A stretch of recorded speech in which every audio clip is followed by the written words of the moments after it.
Hayaan mong sabihin ko sa iyo ang isang bagay na hindi sinasabi ng iba. Hindi ito tungkol sa pagiging guwapo, mayaman o matalino. Kung gusto mong mahulog sa iyo ang kahit sinong babae, kailangan mong matutunang pangasiwaan ang sarili mo muna. At ito ang katotohanan. Karamihan sa mga lalaki pumapalpak dito. Kalimutan mo na lahat ng sinabi sa iyo tungkol sa pagdidate. Hindi ito tungkol sa mamahaling regalo o sa pag-aasta gaya ng lalaki sa magasin. Ang tunay na nakakaakit sa mga babae ay ang emosyonal mong lakas, ang kakayahan mong manatiling kalmado, buo at hindi matitinag. At maniwala ka, kung hindi mo ito makuha ng tama, walang pick-up line o confidence tip ang makakatulong sa iyo. Sa totoo lang, baka lalo ka pang mapahamak. Kung minsan mo nang naramdaman na hindi ka pinapansin, tinatanggihan o hindi ka napapansin ng mga babae, ito ang dahilan.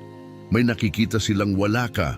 Hindi mo kontrolado ang sarili mo, kaya sila lumalayo. Pero heto ang magandang balita. Sa pamamagitan ng ilang simpleng prinsipyo ng Stoicism, gugustuhin ka niya kahit hindi ka magsikap. Hindi lang ito basta dating tip, ito ang sikreto para mabuksan ang puso niya. At nagsisimula ito sa iyo, hindi sa kanya, hindi sa gusto niya, kundi sa pagmaster mo sa sarili mong isipan, emosyon, at kung paano ka nagpapakita sa mundo. Handa ka na bang manalo sa larong ito? Tara't simulan na natin. Heto ang realidad. Niloko ang karamihan sa mga lalaki tungkol sa kung ano talaga ang nakakaakit sa mga babae.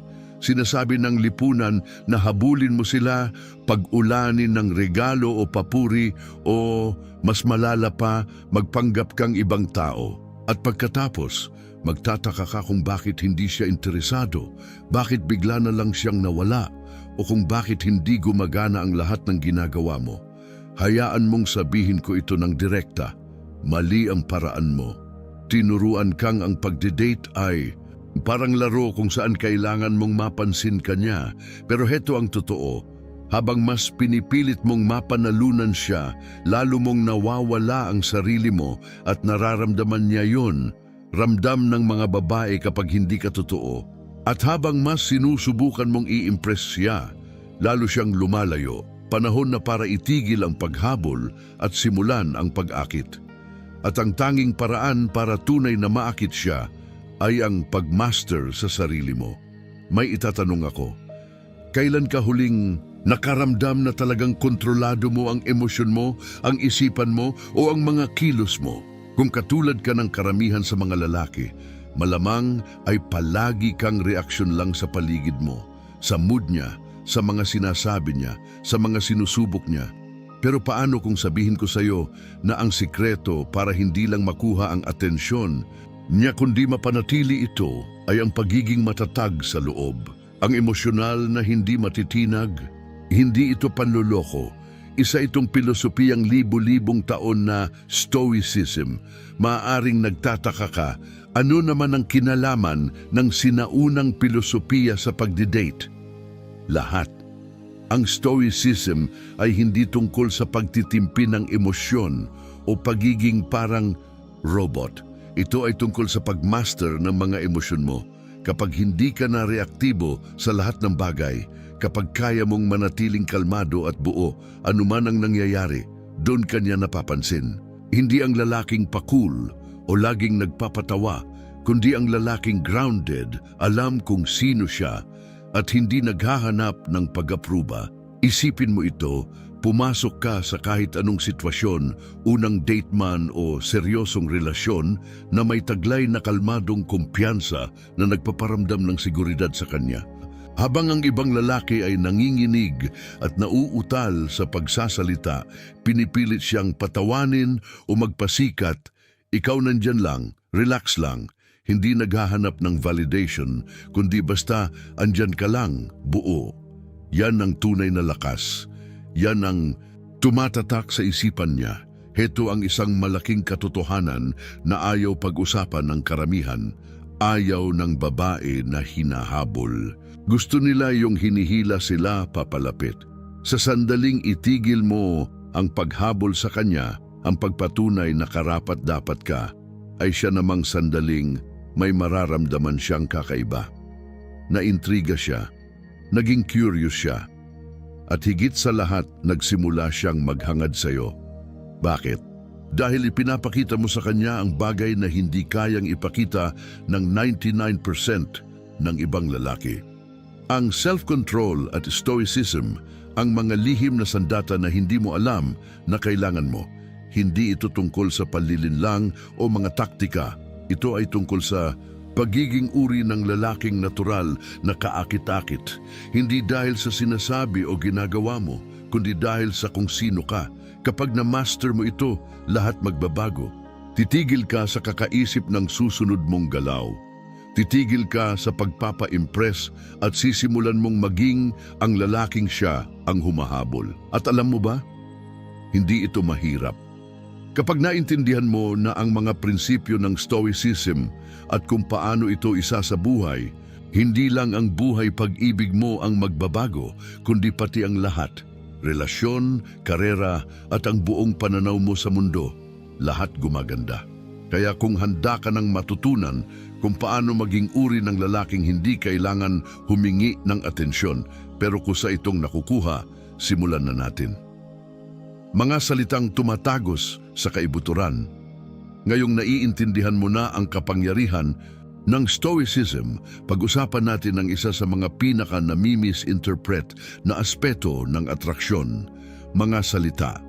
Maraming lalaki ang iniisip na kailangan nila ng matalinong banat o nakakatawang sagot para makuha ang atensyon ng babae, pero sasabihin, ko na ngayon pa lang, mali yan. Hindi ito tungkol sa pagiging clever o nakakatawa. Ito ay tungkol sa pagsasabi ng tamang bagay, sa tamang oras, sa paraang konektado sa mas malalim na antas. Hayaan mong ipaliwanag ko, palagi nang naririnig ng mga babae ang mga papuri gaya ng ang ganda mo o ang hot mo. Hindi na ito pumapasok sa isipan niya dahil milyon beses na niya itong narinig. Immune na siya rito. Pero alam mo ba kung ano ang bihira niyang marinig? Tunay na papuri, yung tungkol sa kung sino siya, hindi lang sa itsura niya. Hakbang 1, gamitin ang pangalan niya sa usapan. Simple man itong pakinggan. Pero maniwala ka, isa ito sa pinakamakapangyarihang bagay na magagawa mo. Kapag binabanggit mo ang pangalan niya habang kayo'y nag-uusap, may natatamaan itong malalim sa isip niya. Napaparamdam mo sa kanyang kinikilala siya, natatangi siya at mahalaga siya. Pero huwag mo itong sosobrahan. Ayaw mong banggitin ang pangalan niya sa pangungusap. Magmumukhang pilit, gamitin ito ng strategically. Ipasok ito sa mga tamang sandali. Gaya ng kapag nagbibigay ka ng totoo at taus-pusong papuri. Mapaparamdam mo sa kanya na siya lang ang taong nandun sa paligid.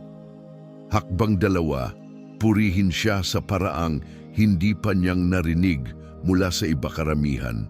Sa mga lalaki ay nakatuon lang sa pisikal na anyo dahil madali iyon. Pero kung gusto mong tumatak at maging kakaiba, purihin mo ang kanyang isipan, talino at pagkatao. Kapag nagkwento siya tungkol sa isang bagay na mahalaga sa kanya, huwag ka lang basta tumango o ngumiti, ipakita mong tunay kang nakikinig. Sabihin mo ang isang bagay tulad ng, gusto ko kung gaano ka ka-passionate tungkol dito, bihira na ang taong malalim kung mag-isip tulad mo. Ang ganitong papuri ay hindi lang basta nakakakilig, ipinaparamdam nito sa kanya na tunay siyang nakikita at nauunawaan, at yan ang talagang hinahanap ng karamihan sa babae. Gusto nilang maramdaman na espesyal sila, pero hindi sa mababaw o panlabas na paraan. Gusto nilang makita mong nakikita mo sila kung sino talaga sila, lampas sa anyo o itsura. Dito maraming lalaki ang pumapalya. Abala sila sa pagpapatawa o sa pagyayabang ng mga kwento tungkol sa sarili nila. Pero ikaw, iba ka. Ipinapakita mong kaya mong makita siya sa paraang hindi nagagawa ng iba. Hakbang 3, magsanay ng pasasalamat. Isa ito sa mga bagay na madalas hindi pinapansin pero napakalakas ng epekto nito. Napapansin ng mga babae kapag pinahahalagahan mo ang maliliit na bagay na ginagawa nila. Kung may ginawa siyang mabuti o maalaga para sa iyo, huwag mo lang balewalain, kilalanin mo ito. Ang simpleng salamat ay malayo ang mararating, pero huwag mo lang basta sabihin ito. Dapat totoo. Kapag ipinapakita mong taos-puso kang nagpapasalamat, napaparamdam mo sa kanya na mahalaga siya. At sa mundong kung saan madalas baliwalain ng mga lalaki ang mga babae, game changer yan. Ngayon, pag-usapan natin ang isang bagay na karaniwang ginagawa ng mga lalaki. Tigilan ang sobrang paghingi ng paumanhin. Madalas ko itong makita, mga lalaking laging humihingi ng sorry kahit wala naman silang ginawang mali, na para lang iwas gulo o mapanatili ang katahimikan. Hayaan mong sabihin ko ito, ang sobra-sobrang paghingi ng paumanhin ay nagpapakita ng kahinaan.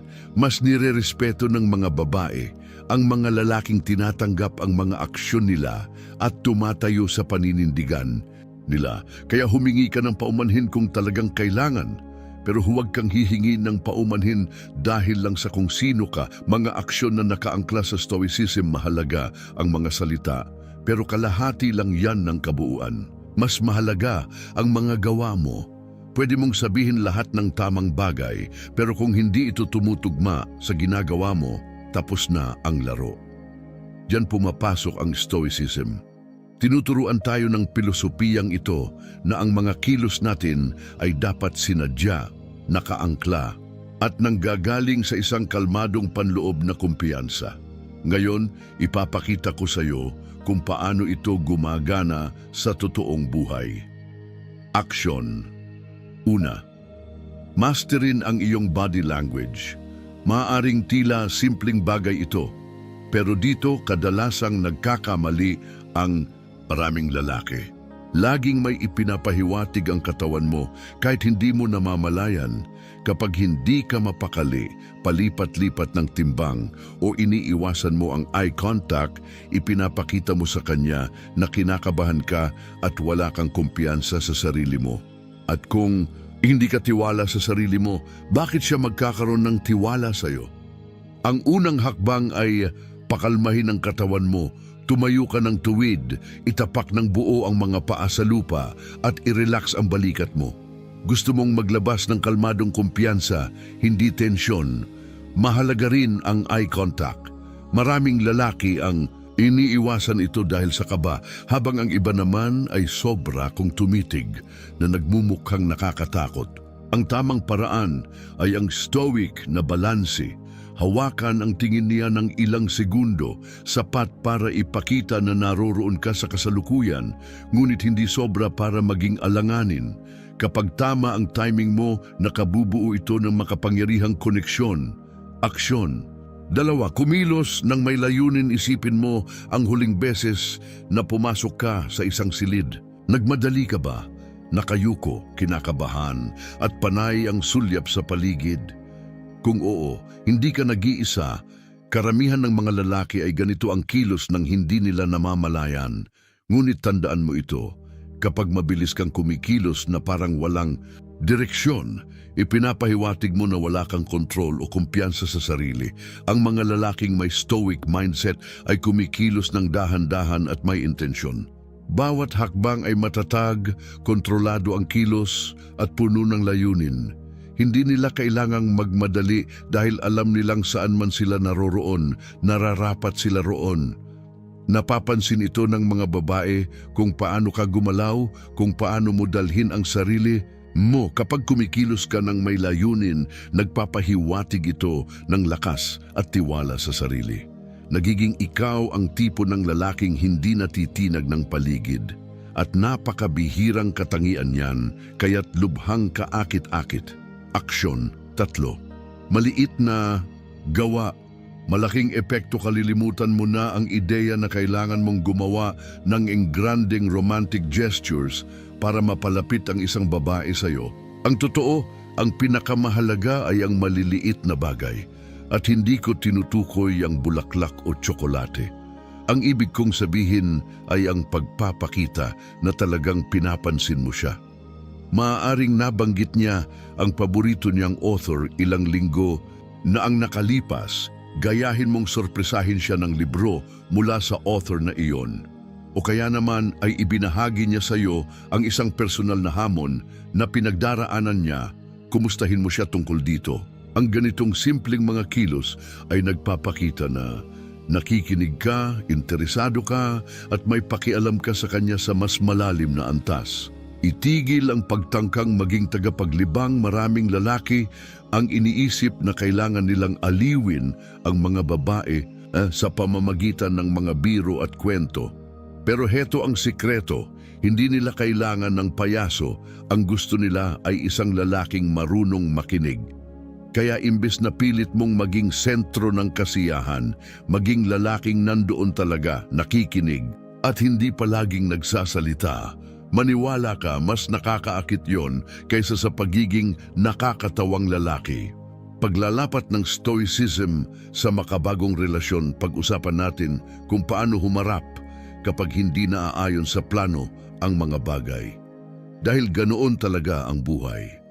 Maaaring hindi gaanong maganda ang takbo ng date o baka bigla siyang lumalayo at hindi mo alam kung bakit. Karamihan sa mga lalaki ay mapapanik sa ganitong sitwasyon, pero ikaw, isa kang stoic. Hindi mo hinahayaang kontrolin ng panlabas na sitwasyon ang panloob mong kapayapaan. Senaryo 1. Kapag palpak ang date, maaaring hindi maganda ang daloy ng usapan o kaya naman ay nagkamali ang restaurant sa order nyo. Karaniwang susubukan ng ibang lalaki na ayusin agad ang lahat para lang gawing perpekto ang gabi.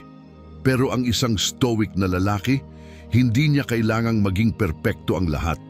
Mananatili siyang kalmado, relax, at hindi naaapektuhan ng maliliit na abala. Alam niyang hindi ang sitwasyon ang mahalaga, kundi kung paano niya ito hinahawakan. At kapag nakita ng babae na hindi ka natitinag sa mga maliliit na bagay, mas magiging komportable siya sa iyo. Mas mararamdaman niyang ligtas siya sa presensya mo.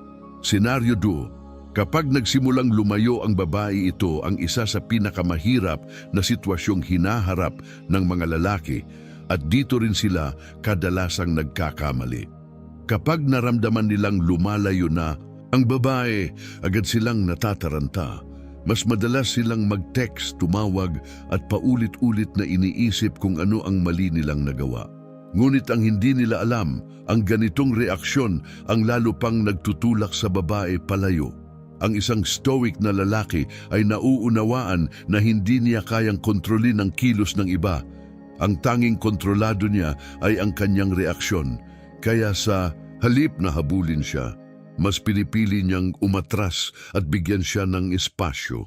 Sa pagitan ng distansyang iyon, napagtatanto ng babae na hindi ka tulad ng karamihan, hindi ka desperado sa atensyon niya. At doon siya nagsisimulang bumalik. Maaaring ito'y taliwas sa nakasanayan mong gawin, pero ito ang mas epektibo. Mas naaakit ang babae sa isang lalaking hindi nangangailangan ng kanya para maramdaman ang sarili niyang halaga. Kapag ipinakita mong hindi ka natatakot na mawala siya at buo ka bilang ikaw, anuman ang mangyari, nagbabago ang buong dinamika. Bigla siya na ang hahabol sa iyo. Maging totoo sa iyong sarili sa huli. Walang saysay ang lahat ng ito kung hindi ka tapat sa sarili. Marahil ilang beses mo na itong narinig, pero heto ang paliwanag. Ang pagiging totoo sa sarili ay hindi nangangahulugang pagiging kampante, tamad o pagtanggi sa pag-unlad. Ang ibig sabihin nito ay tanggapin mo ang kabuuan ng kung sino ka, pati ang mga kahinaan mo, at ipakita mo iyon sa bawat sitwasyon. Tigilan mo na ang pagtangkang maging lalaking sa tingin mo'y gusto niya. Sa halip, maging pinakamahusay na bersyon ng sarili mo at pagkatiwalaan mong ang tamang babae ay maaakit sa iyo dahil doon. Masterin ang iyong sarili. Kapag tunay mong na-master ang sarili mo, titigil ka na sa paghabol sa mga babae at sa paghahanap ng kanilang pag-apruba. Sa halip, isinasabuhay mo ang layunin mo, buo, may direksyon at may paninindigan. At kapag ginawa mo ito, may mangyayaring hindi mo inaasahan. Sila na ang kusang lalapit sa iyo. Hindi dahil sa kung ano ang sinasabi mo o ginagawa mo, kundi dahil sa kung sino ka talaga. Panghuling mensahe, tigilan mo ang paghabol. Tigilan mo ang pagpapasikat. Tigilan mo ang pakikilaro. Sa halip, maging uri ng lalaking natural na ina-attract ang lahat ng gusto niya dahil una niyang natutunang i-master ang sarili niya. Maging kalmado sa gitna ng kaguluhan. Maging bato na sandigan ng iba. At panoorin mong unti-unting magbago ang buong buhay mo, ang mga relasyon mo, ang karera mo, lahat. Nasa kamay mo na ang susi para mabuksan ang puso niya. Hindi ito tungkol sa mga pa-cute o linya sa pelikula. Ito ay tungkol sa pagmaster mo sa sarili mo. Gamitin mo ang natutunan mo, isabuhay mo ito, at masdan mong unti-unting lumapit sa iyo ang lahat ng gusto mo sa buhay. Kung handa ka nang dalhin ito sa mas mataas na antas, mag-subscribe ka na ngayon at sama-sama nating buuin ang klase ng buhay at mga relasyong tunay na nararapat para sa iyo.